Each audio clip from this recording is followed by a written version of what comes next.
What's going on, guys? I'm Aaron from PhoneDog.com, and I've been broadcasting from this makeshift set, the bookcase behind me, all the stuff on it, for the past week, just to see your reaction, just for a change of pace, something different. And you see all the books behind me. A lot of people have commented about the Bill Clinton book. I'm into politics. What can I say? So I have a bunch of different books on the various presidents. So it's there. And one thing I have to say, in the words of Bill Clinton, I like cell phones. It's the best I've got. It's the best I've got. But I do have the Kyocera Echo with me. It's a dual screen Android phone from Sprint, available on the 17th. It's going to be available for $199.99. So for gamers, it's awesome. A whole new form factor, a whole new opportunity for game developers, for people like that. 5-megapixel camera with HD video capture on the back. But the winning thing are the screens. It really, when they come down, it looks just like a tablet. You can use it in portrait or in landscape mode. So is this a device to get on Sprint?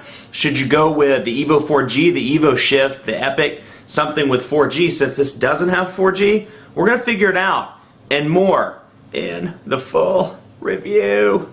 It's really the best I've got. There's so many possibilities with this device, just between web browsing and doing basic things like checking your contacts, all the way up to game developers that want to create something where you can utilize the two screens. Here it is, the Kyocera Echo, available April 17th for $199.99 after rebate. Now, it is a 3G only device, so it's not joining the carrier's 4G lineup, which may be a point of contention for some, and it makes you think, okay, this is a obviously multimedia geared device because it has the two displays for playing games, for multitasking, things like that.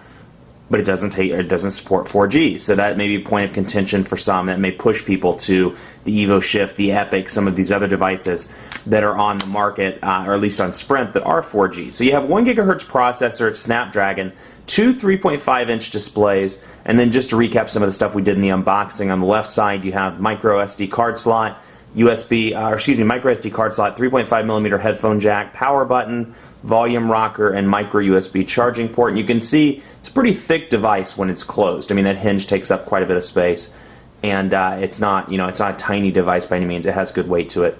5-megapixel camera with a flash, and shoots HD video as well. And then you have 3 capacitive buttons here. Now, when you open the display and you pop it down, there are 3 more capacitive buttons here. Depending on which screen is kind of the primary screen, those are the ones that'll light up, and those are the ones you can use. For example, I can't use these right now, but as soon as I close the device, it goes back to allowing me to use these. So I can open it back up, and I can use it in tablet mode. I can use it like that, kind of like a Game Boy or a Nintendo, and then I can pop it down like that as well. So a lot of different form factor opportunities depending on what you prefer, and a lot of the applications, there are only a few out of the box right now that are true multitasking applications. For example, contacts. Let's open up contacts, and let's say I want to simultaneously do something else. I can open up, and these are the compatible multitasking applications. You can see there are only 7 right now, but I can do browser, for example. Open up browser down here, and then I can scroll up and down through contacts while I'm browsing the web. Now, if I want to switch those, click once, swap, bam, and I can do like that. So once you get used to it, after a couple of days of playing with it, it's easy to swap, work around, multitask, close it, go from portrait to landscape, close it into tablet mode, go back to messaging, let's say, flip those around. So you get used to the multitasking capabilities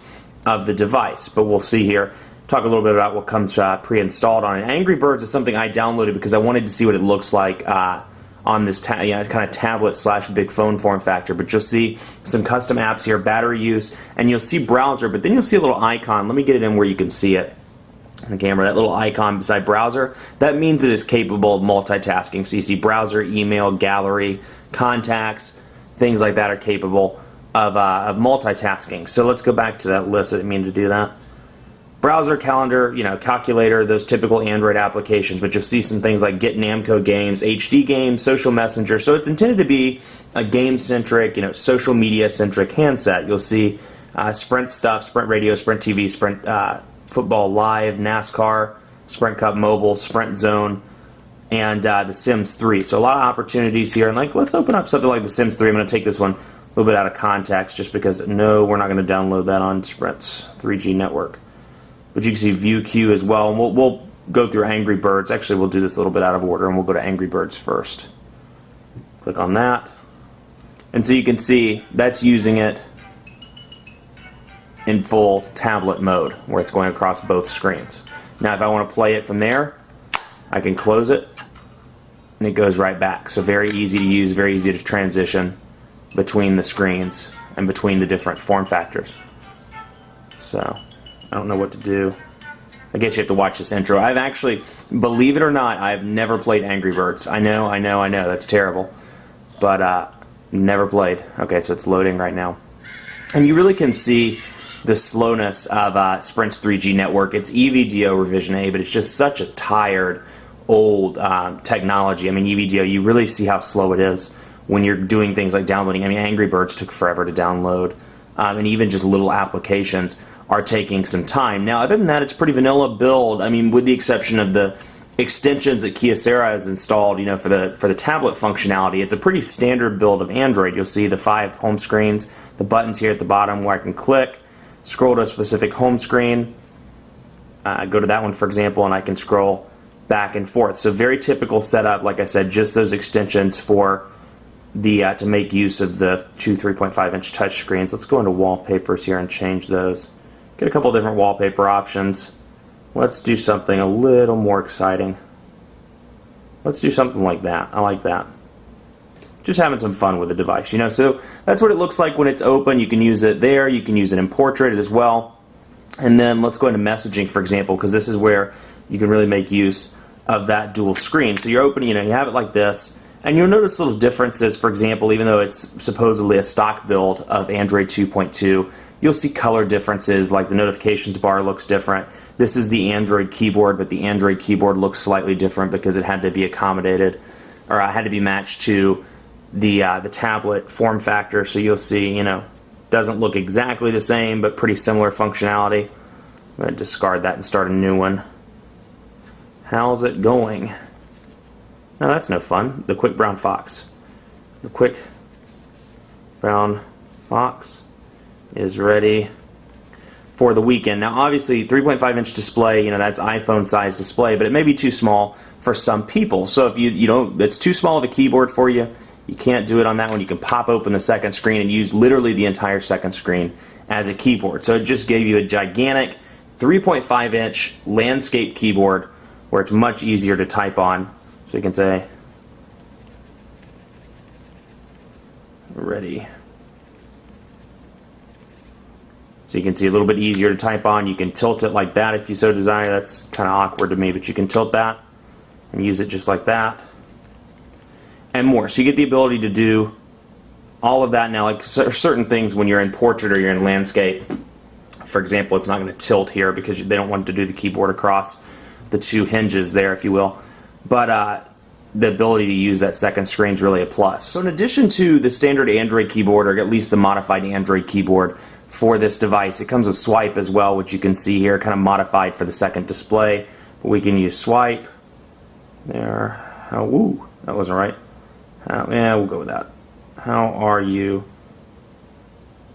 Which I'm not very good at swipe, but you get the idea. When it's locked together like that, very easy to use. And if we kick it back over here into one screen mode, we can use swipe in portrait or in landscape. Hello. How are you?